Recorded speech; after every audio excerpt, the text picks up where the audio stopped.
આમ તો ગુજરાતમાં છેલ્લા ઘણા સમયથી સતત સૌરાષ્ટ્ર અને દક્ષિણ ગુજરાતમાં રેડ એલર્ટ આપવામાં આવી રહ્યું છે. આપણે જોતા આવે છે કે ગુજરાતના ઘણા બધા એવા વિસ્તારો છે કે જ્યાં અત્યારે હાલ જળબંબાકાર જેવી પરિસ્થિતિ છે, કારણ કે એક સાથે ઘણી બધી સિસ્ટમ છે તે સક્રિય થઈ છે. પણ અત્યારે હાલની વાત કરવામાં આવે તો આજના દિવસે ક્યાંક ધીરે ધીરે વરસાદનું જોર ઘટ્યું હોય એવું લાગી રહ્યું છે. તેની જ સાથે હવે વરસાદી નવો રાઉન્ડ ક્યારે શરૂ થવાનો છે તેની વાત કરીશું આ વિડીયોમાં, અને હવામાન નિષ્ણાંત પરેશ ગોસ્વામીની આગાહી પણ સાંભળીશું. નમસ્કાર, તમે જોઈ રહ્યા છો નિર્ભય ન્યૂઝની વેધર અપડેટ અને હું છું હંસિની. વાત કરવામાં આવે આજના દિવસની, આજે પણ ક્યાંક ગુજરાતમાં રેડ એલર્ટ આપવામાં નથી આવ્યું, પણ હા ચોક્કસથી યલો એલર્ટ છે. તેની સાથે ગુજરાતના ઘણા બધા એવા વિસ્તારો છે કે જ્યાં ક્યાંક ભારે વરસાદ પડી શકે છે એવી સંભાવના છે. મારી પાછળ અત્યારે હાલ વિંડી છે. સવારના સમયની વાત કરવામાં આવે તો આજે પણ ક્યાંક દક્ષિણ ગુજરાતની અંદર વરસાદ જોવા મળી રહ્યો છે, જેમાં સુરત છે, નવસારી છે, વલસાડ છે, વાપી છે. એ બાદની વાત કરવામાં આવે તો વ્યારા છે, આહવા છે. આ દરેક વિસ્તારોમાં ક્યાંક યલો એલર્ટ આપવામાં આવ્યું છે, એટલે કે છૂટો છવાયો વરસાદ પડી શકે છે અને ક્યાંક ભારે વરસાદ પડી શકે છે એવી સંભાવના છે. સમજી લે કે સવારના સમયે સૌરાષ્ટ્રનું વાતાવરણ શું કહી રહ્યું છે. સૌરાષ્ટ્રમાં આજે વરસાદની કોઈ જ આગાહી કરવામાં નથી આવી. ફક્ત ભાવનગર અને મહુવા છે, ત્યાં ક્યાંક ઠંડો પવન ફૂંકાઈ શકે છે અને હળવોથી મધ્યમ વરસાદ પડી શકે છે એવી શક્યતા છે. મધ્ય ગુજરાતમાં પણ આજે ક્યાંય પણ સવારના સમયે વરસાદ છે તે નથી જોવા મળતો. અત્યારે હાલ જો ક્યાંય વરસાદ હોય તે જોઈ શકાય છે. એ બાદ વાત કરવામાં આવે રાજસ્થાનના વિસ્તારોની, તો રાજસ્થાનમાં અત્યારે હાલ ઉદયપુરમાં વરસાદ જોવા મળી રહ્યો છે. ચિત્તોડગઢમાં પણ ક્યાંક વરસાદ છે, પણ હવે ધીરે ધીરે ગુજરાતની અંદર આ જે વરસાદનું જોર ઘટતું હોય એવું લાગી રહ્યું છે. એ બાદ સમજી લઈએ કે લગભગ એ બાદ આગળનો જે સમય છે, એટલે કે 12 વાગ્યાની આસપાસની પરિસ્થિતિ છે તે કેવી રહેવાની છે. દક્ષિણ ગુજરાતથી શરૂઆત કરીએ. દક્ષિણ ગુજરાતમાં જે રીતે જોઈ શકાય છે કે સુરતમાં હવે ક્યાંક વરસાદ છે તે ઘટી રહ્યો છે. વાપીમાં ઠંડા પવન ફૂંકાઈ શકે છે અને એની સાથે વરસાદ પડી શકે છે એવી સંભાવના છે. પણ વાત કરવામાં આવે કે જે રીતે આખો મહારાષ્ટ્રનો ભાગ છે, એટલે કે મુંબઈ છે ને એની આસપાસના જે વિસ્તારો છે, નાસિક ને ત્યાં ક્યાંક વરસાદ પડી શકે છે એવી સંભાવના છે. સૌરાષ્ટ્રમાં વાત કરવામાં આવે તો વેરાવળમાં ક્યાંક ઠંડા પવન ફૂંકાઈ શકે છે. આ વખતે હજી સુધી પોરબંદરના ઘણા બધા એવા વિસ્તારો છે કે જ્યાં ક્યાંક વરસાદ પડ્યો નથી, અને આજના બપોરના દિવસે પણ ક્યાંક અત્યારે હાલ ગુજરાતની અંદર વરસાદ છે તે નહિવત જોવા મળી રહ્યો છે. વાત કરવામાં આવે વરસાદી રાઉન્ડને લઈને, તો આપણે જોતા આવ્યા છે કે જે રીતે અત્યાર સુધીમાં વરસાદનો પહેલો રાઉન્ડ છે એ પહેલો રાઉન્ડ આવી ગયો હતો, અને એની જ અંદર ગુજરાતના ઘણા બધા એવા વિસ્તારો છે કે જ્યાં ક્યાંક વરસાદ છે તે જોવા મળ્યો હતો. જો કે ઉત્તર ગુજરાતમાં અત્યારે હાલ વરસાદ છે તે ક્યાંક ઓછો જોવા મળ્યો છે, પણ હવે 15 જુલાઈ ની આસપાસ ગુજરાતમાં વરસાદનો નવો રાઉન્ડ છે તે શરૂ થવાનો છે. જે આખી સિસ્ટમ સક્રિય થઈ હતી તેની અસર ગઈકાલ સુધી હતી.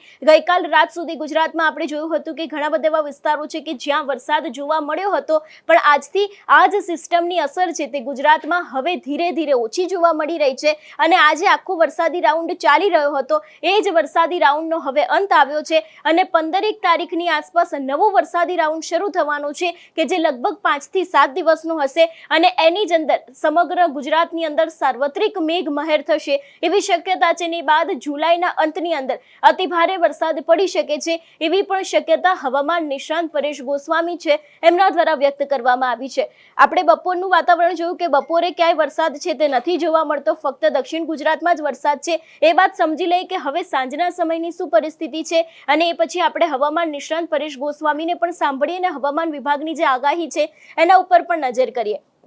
હવે વાત કરવામાં આવે સાંજના સમયની, તો હવે ક્યાંક દક્ષિણ ગુજરાત છે ત્યાં પણ વરસાદનું જોર અત્યારે હાલ ધીરે ધીરે ઘટતું હોય એવું લાગી રહ્યું છે, કારણ કે દક્ષિણ ગુજરાતમાં પણ હવે ધીરે ધીરે જે આખી સિસ્ટમ સક્રિય થઈ હતી એના પવનો છે તે દક્ષિણ ગુજરાતમાં ફક્ત જોવા મળી રહ્યા છે, પણ ક્યાંય પણ વરસાદ છે તે અત્યારે હાલ લાગી નથી રહ્યો. વડોદરાની અંદર પણ કંઈક એવી જ પરિસ્થિતિ છે. હળવોથી મધ્યમ વરસાદ છે તે ફૂંકાઈ શકે છે અને પડી શકે છે એવી શક્યતા છે. મધ્ય ગુજરાતની અંદર ફરી એક વખત કોઈ જ શક્યતા અત્યારે હાલના દિવસે નથી જોવા મળી. હવામાન વિભાગે શું આગાહી કરી છે જો તેની પણ વાત કરવામાં આવે તો જે રીતે અત્યારે હાલ હવામાન વિભાગ છે એ પણ સતત તેમના દ્વારા પણ કહેવામાં આવ્યું છે કે લગભગ 5 થી 7 દિવસ એવા છે કે જ્યારે હજી પણ ક્યાંક હળવોથી મધ્યમ વરસાદ છે તે પડી શકે છે એવી સંભાવના દેખાઈ રહી છે. અને હવામાન વિભાગની જે રીતની આગાહી અત્યાર સુધીની રહી છે, અને એમાં ખાસ કરીને આજના દિવસની વાત કરવામાં આવે તો ક્યાં યલો એલર્ટ આપવામાં આવ્યું છે. સૌથી પહેલા તો અમરેલી છે, ત્યાં આજે ક્યાંક ભારે વરસાદ પડી શકે છે એવી સંભાવના છે. ભાવનગરની અંદર પણ એવી જ પરિસ્થિતિ છે. સુરત, તાપી, નર્મદા, છોટાઉદેપુર અને દાહોદ છે, આ વિસ્તારમાં ક્યાંક ભારે વરસાદ પડી શકે છે. એ બાદ વાત કરવામાં આવે દક્ષિણ ગુજરાતના બીજા વિસ્તાર કે જેમાં નવસારી છે, દમણ છે, વલસાડ છે અને ડાંગ છે, અહીં પણ ક્યાંક આજના દિવસે વરસાદ પડી શકે છે એવી સંભાવના છે. બાકી મધ્ય ગુજરાતની અંદર કોઈ જ એવી શક્યતા નથી કે આજે વરસાદ પડશે. વાત કરવામાં આવે ઉત્તર ગુજરાતમાં પણ અત્યારે હાલ વરસાદ નથી. કચ્છની અંદર પણ ક્યાંક વરસાદ છે તે નથી જોવા મળતો. આવતીકાલની વાત કરવામાં આવે તો આવતીકાલે હવે વરસાદનું જોર છે તે સાવ ઘટી ગયું છે. જે વિસ્તારોમાં આજના દિવસની આગાહી કરવામાં આવી હતી કે જે યલો અને ઓરેન્જ એલર્ટ આપવામાં આવ્યું હતું એનું જે જોર હવે ધીરે ધીરે ઘટી રહ્યું છે. અને હવામાન વિભાગ દ્વારા જે રીતે આગાહી કરવામાં આવી છે એ રીતે આખા ગુજરાતની અંદર ક્યાંય પણ નથી વરસાદ જોવા મળતો. ફક્ત દક્ષિણ ગુજરાતના જે નીચેના ભાગો છે એટલે કે નવસારી છે, દમણ છે, વલસાડ છે, તાપી અને ડાંગ છે, અહીં ક્યાંક હળવોથી મધ્યમ અથવા તો પછી કોઈક એવા વિસ્તારો છે કે જ્યાં ક્યાંક ભારે વરસાદ પડી શકે છે એવી સંભાવના વ્યક્ત કરવામાં આવી છે.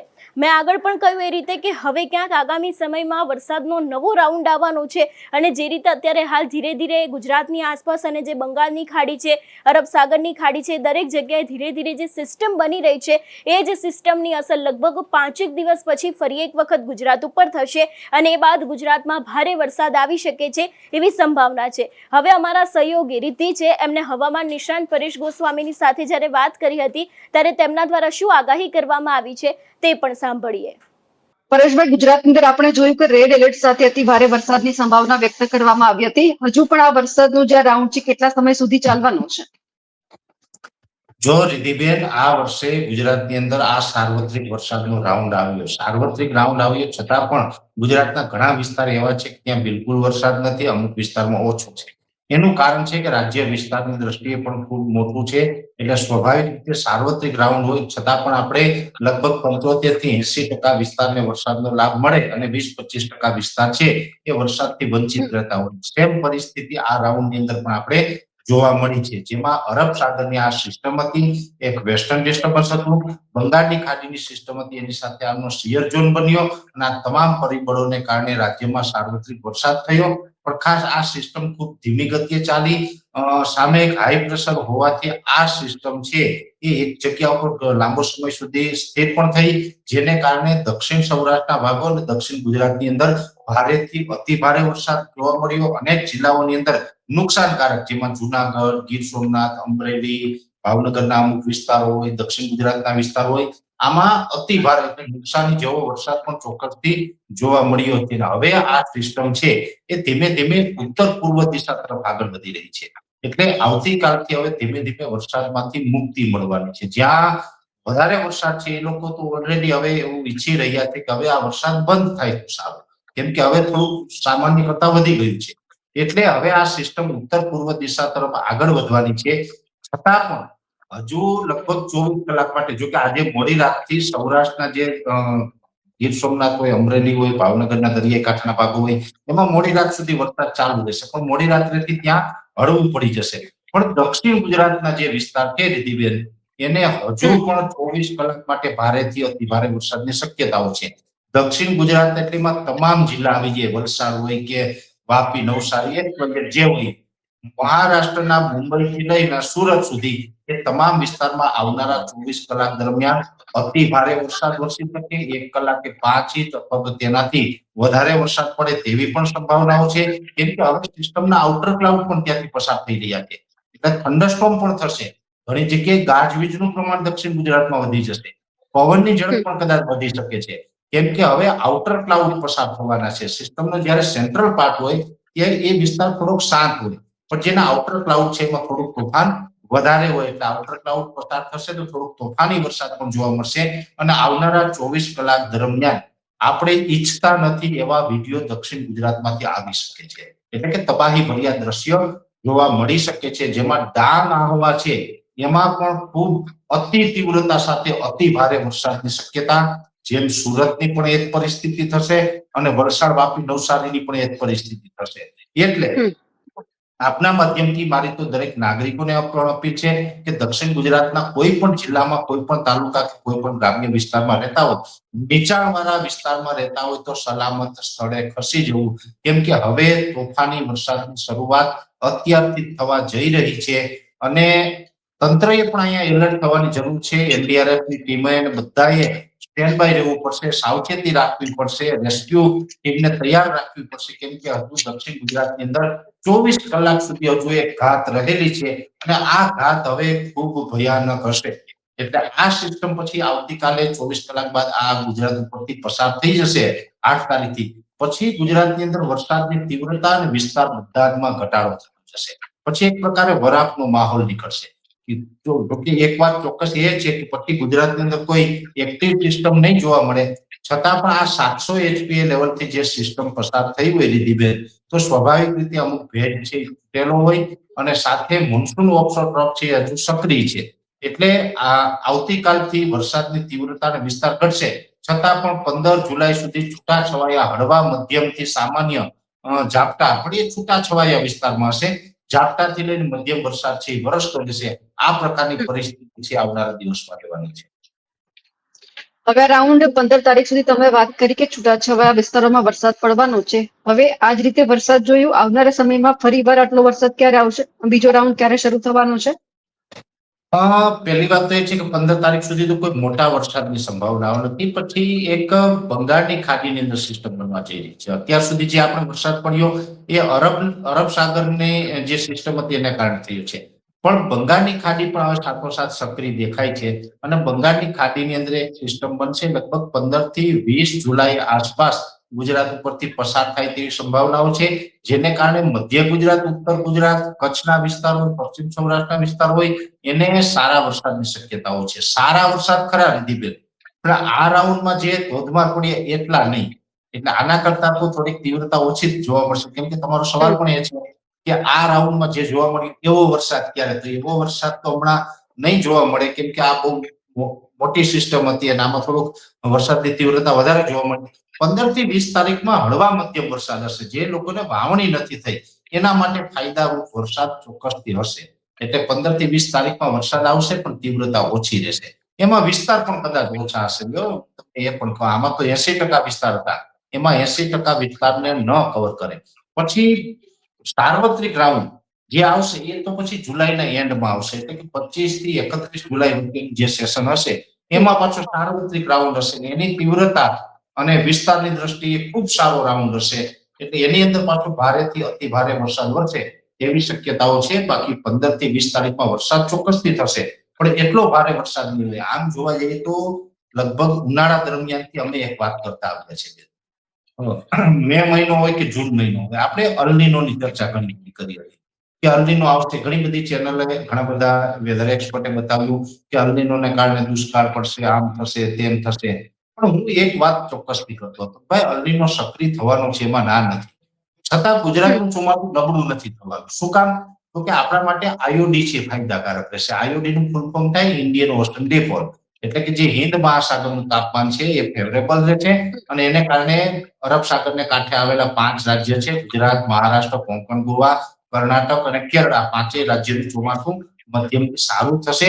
એ જ મુજબની અત્યારે જુલાઈમાં શરૂઆત પણ દેખાય છે અને ચોમાસું પૂર્ણ થતા થતા આપણું ચોમાસું ઓલ ઓવર પૂરું થાય ત્યાં સુધીમાં એવરેજ ઓલ ઓવર ગુજરાતમાં, પછી ભલે કોઈ વિસ્તારમાં વધારે હોય, કોઈ વિસ્તારમાં ઓછો હોય, પણ ઓલ ઓવર ગુજરાતમાં એવરેજ ગયા વર્ષે જે 109% વરસાદ હતો એની જગ્યાએ 90 થી લઈને 93% સુધીનો વરસાદ છે એ નોંધાશે. એટલે ચોમાસું નબળું નથી રહેવાનું. આ જુલાઈ મહિનામાં આટલો વરસાદ પડ્યો, હજી જુલાઈ મહિનામાં 2 રાઉન્ડ આવશે, 15 થી 20 જુલાઈનો, એક 25 થી 31 જુલાઈનો. એટલે જુલાઈ મહિનામાં પણ એવરેજ કન્ટિન્યુ વરસાદ વરસતા રહેવાના છે અને ઓગસ્ટમાં પણ વરસાદ. જો ઓગસ્ટની અંદર એક ભારેથી અતિ ભારે વરસાદની સંભાવના અમે 26 ઓગસ્ટથી લઈને 6 સપ્ટેમ્બર વચ્ચે જોઈ રહ્યા છે. જે આ 8-9 દિવસના ગાળામાં જે અતિ ભારે વરસાદ પડ્યો એવી જ રીતે 26 ઓગસ્ટથી લઈને 6 સપ્ટેમ્બર એમાં પણ ભારેથી અતિ ભારે વરસાદ પડશે અને કહી શકાય કે ગુજરાતના તમામ વિસ્તાર એવા છે જ્યાં પાણીની વ્યવસ્થા થઈ જાય, ડેમો બધા ભરાઈ જાય, કુવાઓ ભરાઈ જાય, આ પ્રકારનો માહોલ છે એ રહેવાનો છે. ઓલ ઓવર ગુજરાતનું ચોમાસું છે આ જ રીતે કન્ટિન્યુ વરસાદ વરસતો રહેશે. આ એક વાત અલગ છે કે અવડો મોટો વિસ્તાર હોય તો સ્વાભાવિક રીતે ગમે એવો સાર્વત્રિક વરસાદ આવે તો 2-3 જિલ્લા હોય એને કદાચ વરસાદનો લાભ ન મળે. જેવી રીતે જોવા જઈએ તો પોરબંદરના અમુક ગ્રામ્ય વિસ્તારને લાભ પડ્યો. પોરબંદરના અમુક વિસ્તારમાં વાવણી લાયક વરસાદ છે, અમુકમાં નથી. દ્વારકા, જામનગરમાં પણ એવું છે. જામનગરનું જામજોધપુર જોઈએ ખૂબ સારો વરસાદ છે અને વાવણી લાયક વરસાદ છે, વાવણી સારામાં સારી થાય એવો પણ વરસાદ છે. પણ એ સામે જામનગર જિલ્લાના બીજા વિસ્તારમાં પરફોર્મન્સ નથી. દ્વારકામાં પણ આ પરિસ્થિતિ છે. મોરબી સુરેન્દ્રનગરમાં તો આમ પણ કાયમી માટે વરસાદનું પ્રમાણ ઓછું રહેતું હોય છે, કેમ કે એવો ભૂભાગ છે.